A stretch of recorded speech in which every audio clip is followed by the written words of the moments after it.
ba ujisu ulet banduai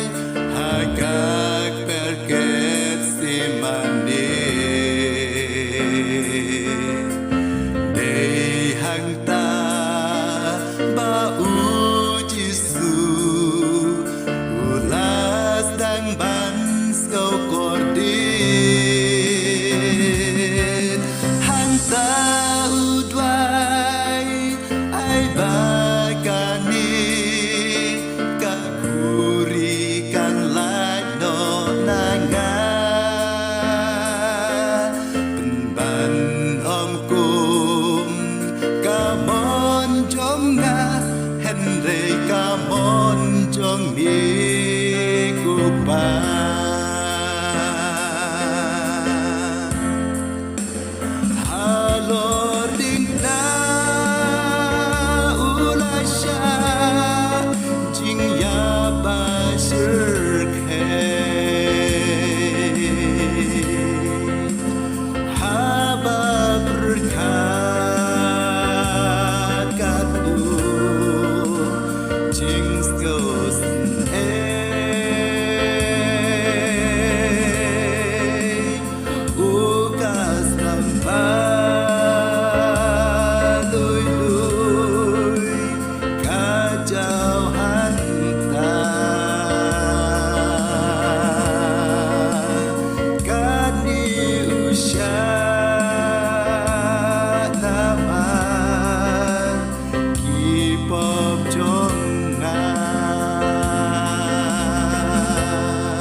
Yo ya ching bên em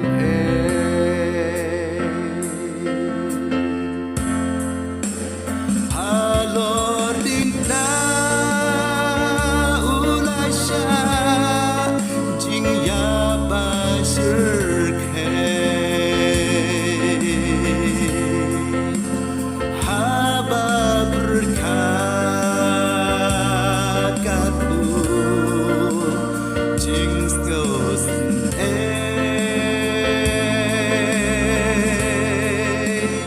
ukas nambah lui kacau hantar kan diusah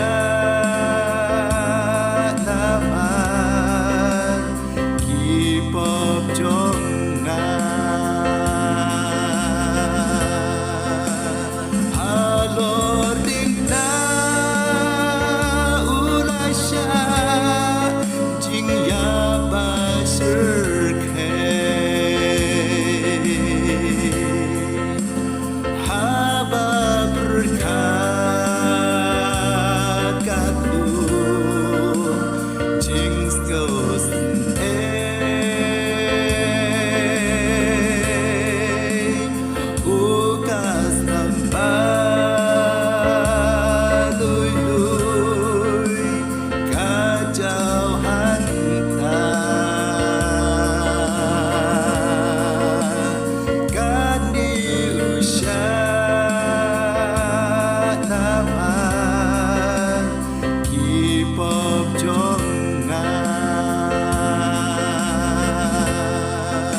K-pop jong